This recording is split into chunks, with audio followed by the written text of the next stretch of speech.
Bismillahirrahmanirrahim. Assalamualaikum warahmatullahi wabarakatuh.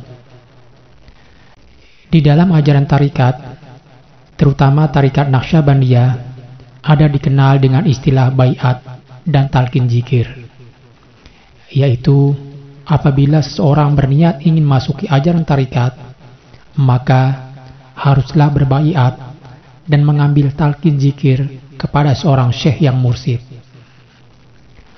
Baiat itu sendiri terdiri dari dua makna, yaitu ada makna syariat dan ada makna hakikat. Yang pertama, makna syariat. Secara syariat, baiat adalah perjanjian atau pelantikan, peresmian atau penobatan seorang yang memiliki keseriusan untuk menempuh jalan pengetahuan makrifat kepada Allah melalui seorang syekh mursyid yang diyakini memiliki hubungan khusus baik secara jasmani maupun rohani kepada Rasulullah SAW.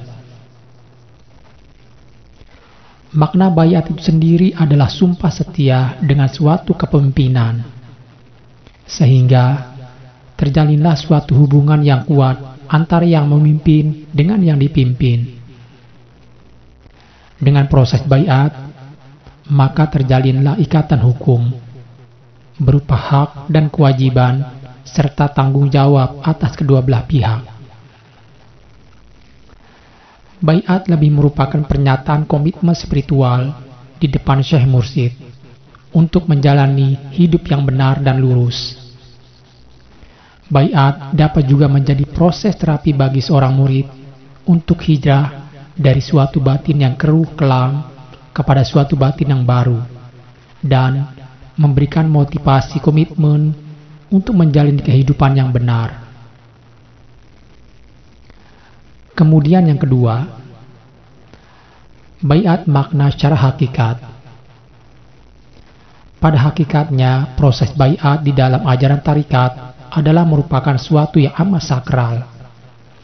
Karena dalam proses acara baiat itu, seorang syekh mursyid menanamkan cahaya nur zikir yang ada di dalam kolbu mursyid ke dalam kolbu seorang murid, yaitu berupa energi spiritual nur ilahi, bahwa dalam proses acara baiat itu dipersaksikan oleh sekalian para masyayikh dan juga disaksikan oleh Allah Ta'ala dan para malaikatnya. Cahaya nur zikir yang ditanamkan oleh syekh mursyid ke dalam hati seorang murid itu juga dapat diibaratkan seperti menyambung kabel energi arus listrik dari gardu listrik kepada sebuah rumah baru, sehingga rumah tersebut sudah mempunyai cahaya terang disebabkan kabel listriknya sudah tersambung. Begitulah perumpamaan baiat di dalam ajaran tarikat, dalam artian agar pertalian sanad silsilahnya dapat bersambung terus hingga sampai kepada Rasulullah SAW. Sebagaimana sabda Rasulullah SAW, apa yang ditumpahkan Jibril ke dalam dadaku, maka kutumpahkan ke dalam dada Abu Bakar. Dan dari Sayyidina Abu Bakar turun kepada Sayyidina Salman Al-Farisi. Dan daripadanya diturunkan pula kepada Sayyidina Qasim bin Muhammad. Dan terus diturunkan silsilah sampai kepada Sayyidina Mursyid yang mentalqin zikir itu. Berbaiat untuk berlaku taat kepada syekh adalah merupakan perintah syar'i dan sunnah Rasulullah SAW, meskipun seseorang itu telah beriman terlebih dahulu, karena baiat merupakan pembaharu janji setia serta penguat jalinan kepercayaan beragama. Lalu apa hak dan kewajiban seorang syekh mursyid dan seorang murid setelah dibaiat?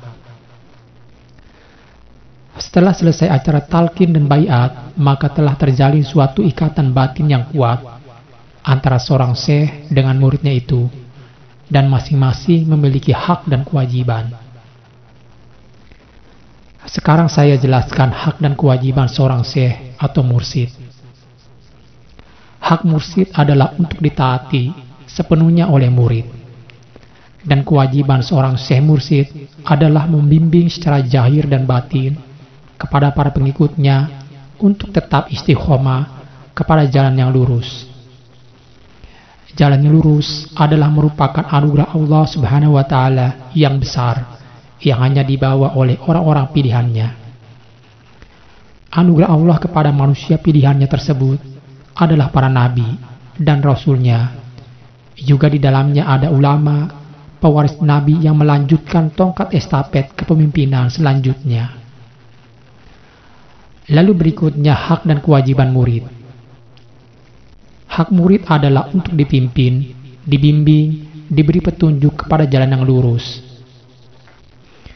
Posisi Syekh Mursyid adalah sebagai konsultan yang menampung persoalan atau problematika dari para muridnya.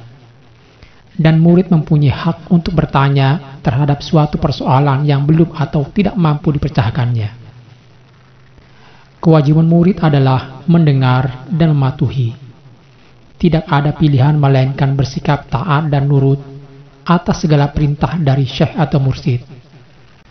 Hal ini disebabkan karena telah terbangun keimanannya kepada mursyid yang telah dipilih oleh Allah dan diyakini mendapat mandat ilahiyah yang membawa kebijakan Allah Ta'ala. Modal itulah yang melandasi sikap mendengar dan mematuhi mursyid. Dan sikap ini bukanlah taklid yang dilakukan tanpa dilandasi ilmu pengetahuan, tapi didasarkan atas kesadaran dan keimanan. Ada pengertian lain. Baiat disebut juga dengan ijazah. Ijazah mengandung arti memberikan suatu amalan atau wirid kepada murid, berupa baiat, talqin, dan zikir yang dipadukan dalam suatu kesatuan.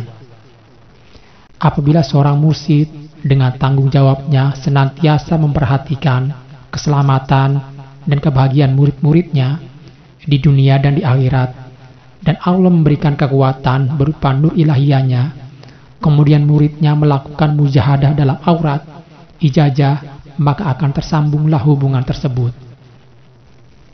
Sebagaimana firman Allah Ta'ala yang artinya, bahwasanya orang-orang yang bersumpah setia kepada kamu, sesungguhnya mereka bersumpah setia kepada Allah.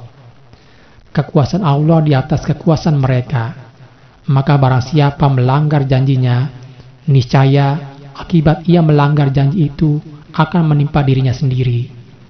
Dan barang siapa menepati janjinya kepada Allah, maka Allah akan memberinya pahala yang besar. Quran Surat Al-Fath ayat 10. Jadi kesimpulannya, baiat seorang murid adalah untuk mendidik supaya seorang murid dapat menjadi pribadi yang taat dan suri tauladan bagi manusia. Karena murid yang telah dibaiat akan mendapatkan bimbingan lahir dan batin, mendapatkan wawasan ilmu keislaman yang luas, pendalaman dan penghayatan tentang agama dalam bidang ilmu, syariat, tarikat, hakikat, dan makrifat, sehingga membentuk menjadi pribadi-pribadi yang berkualitas, serta menjadi contoh suri tauladan penerus misi Rasulullah SAW bagi umat manusia. Wallahu a'lam bishawab. Wassalamualaikum warahmatullahi wabarakatuh.